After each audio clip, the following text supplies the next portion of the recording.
যারা আমাকে ভোট দিয়েছেন তাদেরও এমপি, যারা আমাকে দেন নাই তাদেরও এমপি। সততা এবং নিষ্ঠার সাথে আপনাদের দায়িত্ব আমানতটুকু রক্ষা করতে ইনশাআল্লাহ আমি নির্বাচনের যে সময় যা যা প্রতিশ্রুতি দিয়েছিলাম, আমি আমার জীবনের শেষ রক্তবিন্দু দিয়ে হলো আপনাদের সেই প্রতিশ্রুতি আমি পালন করার চেষ্টা করছি। স্থানীয় সরকার মন্ত্রণালয়ের প্রতিমন্ত্রীর সাথে আমাদের এমপি মহোদয় ব্রিজ নিয়ে আলাপ রয়েছে। আমাদের নদীভাঙ্গন এবং আমাদের শরীফগঞ্জের এরিয়ার মধ্যে যে কোনো একটি জায়গায় কুশিয়ারা নদীর উপরে একটি ব্রিজ নির্মাণ করে আপনার ইতিহাস রচিত করবেন এই কুশিয়ারা রিভার বেল্টে। এখানের মাটির মানুষ যতদিন বেঁচে থাকবে আপনার নাম ওনাদের হৃদয়ে সনদ করে থাকবে। এই গোলাপগঞ্জের কুশিয়ারা ও সুরমা নদীতে দুটি ব্রিজ নির্মাণ করা হবে। অ্যাডভোকেট এমরান আহমদ চৌধুরী। গোলাপগঞ্জ প্রতিনিধি।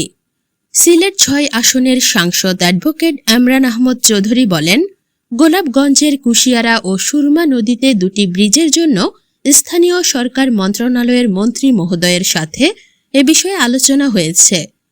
তিনি আশ্বাস দিয়েছেন এ বিষয়ে প্রয়োজনীয় পদক্ষেপ শীঘ্রই নেওয়া হবে। ভোটের পরপরই আপনাদের কাজ আমি শুরু করে দিয়েছি। আজকেই আমাদের স্থানীয় সরকার মন্ত্রী মহোদয়ের কাছে বলেছি এই কুশিয়ারায় একটা ব্রিজ হওয়ার জন্য এবং সুরমায় আর একটা ব্রিজ হওয়ার জন্য, এবং আপনারা সেটা খুশি হবেন। উনি নীতিগতভাবে রাজি হয়েছেন। ইনশাআল্লাহ সেই ব্রিজের কাজের জন্য যতটুকু করা দরকার আমরা আস্তে আস্তে আমাদের কাজটুকু শুরু করব। আপনাদের 12 তারিখের ভোট কিন্তু বিফলে যায় নাই। আপনাদের এমপি আজকেও স্থানীয় সরকার মন্ত্রীর নিকট আপনাদের এলাকার কথা বলেছেন।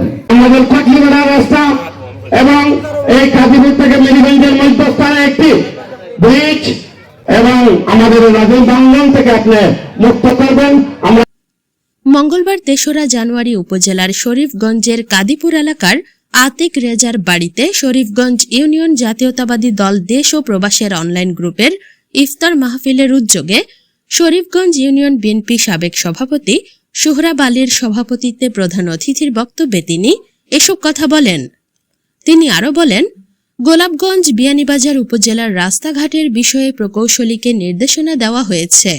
হাকালুকি হাওরকে পর্যটন কেন্দ্র করার কাজ জন্য আমি প্রচেষ্টা চালাবো। রাস্তাঘাট কি কি আছে না আছে ইতিমধ্যে আমরা নির্বাহী আমাদের প্রকৌশলীকে বলেছি, উনি সেগুলা দেখে সার্ভেয়ার করে আমাদেরকে লিস্ট দিবেন।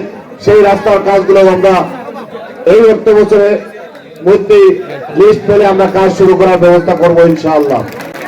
পাশাপাশি আমাদের প্রতিশ্রুতি হিসাবে পর্যটন এলাকার কথা বলেছি, আমরা সেটা দেখছি যাতে হাকালুকি আবর্তন এই কুশিয়ারা নদীতে যাতে পর্যটনের জন্য কিছু জাহাজ নিয়ে এসে সেখানে পর্যটকদের জন্য কিছু করা যায় কিনা সেই ব্যাপারে আমরা আমাদের কাজ শুরু করে দিয়েছি। ছাত্রদল নেতা মাহফুজ আহমদ মারজানের সঞ্চালনায় বিশেষ অতিথির বক্তব্য রাখেন সিলেট জেলা বিএনপির উপদেষ্টা গোলাম কিবরিয়া চৌধুরী শাহীন, সিলেট জেলা নারী ও শিশু নির্যাতন ট্রাইব্যুনালের পিপি অ্যাডভোকেট মুজিবুর রহমান, সিলেট জেলা বিএনপির যুগ্ম সম্পাদক সাইদ আহমদ, গোলাপগঞ্জ উপজেলা বিএনপির সভাপতি নোমান উদ্দিন মুরাদ, গোলাপগঞ্জ পৌর বিএনপির সভাপতি মশিকুর রহমান মুহি, উপজেলা বিএনপির সভাপতি আব্দুল জলিল সাবু আহমদ, সিনিয়র যুগ্ম সম্পাদক আমিন উদ্দিন আহমেদ, যুগ্ম সম্পাদক এস এ রিপন, কানাডা বিএনপির সাংগঠনিক সম্পাদক জয়নাল আবেদিন জামিল, জেলা বিএনপির স্বেচ্ছাসেবক সম্পাদক লায়েস আহমদ, শরীফগঞ্জ ৬ নং ওয়ার্ড বিএনপির সভাপতি আব্দুল আলিম, শরীফগঞ্জ ইউনিয়ন ছাত্রদলের নাইম আহমদ প্রমুখ। এছাড়া আরও উপস্থিত ছিলেন পৌর ছাত্রদলের আহ্বায়ক তারেক আহমদ চৌধুরী, শরীফগঞ্জ ইউনিয়ন কৃষক দলের সভাপতি শওকত আলী, উপজেলা জাসাসের সহসভাপতি রাজন আহমদ, কুশিয়ারা ডিগ্রি কলেজের সাধারণ সম্পাদক মতিউর রহমান, সদস্য রিফাত আহমদ আলামিন প্রমুখ।